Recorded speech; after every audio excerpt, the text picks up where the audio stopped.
Oggi è un grande giorno, oggi 5 ottobre il Presidente del TAR del Veneto con questo decreto ha sospeso la delibera regionale sulla caccia in deroga a specie protette approvata il 20 settembre scorso dalla Giunta Zaia.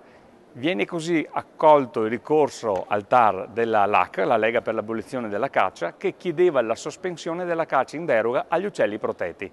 Si tratta di una decisione quasi scontata, un preludio alla bocciatura definitiva della delibera Zaia sulla caccia. E questo perché la caccia in deroga è palesemente contraria, oltre al buonsenso, alle normative europee a tutela delle specie protette, come la direttiva uccelli. Insomma, finalmente viene fatta giustizia contro le decisioni di una giunta, quella Zaia, abituata ad approvare delibere illegittime solo per compiacere alla lobby più ingorda ed estremista dei cacciatori, i cacciatori in deroga.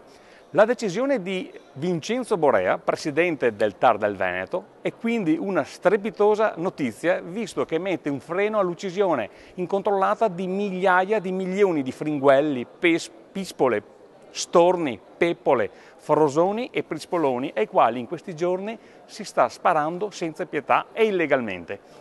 La brutta notizia è che adesso l'Unione Europea potrebbe infliggere all'Italia delle multe salate per la violazione della direttiva comunitaria uccelli, visto che in passato la Regione Veneto è già stata sia dalla Commissione che dalla Corte di Giustizia richiamata e condannata.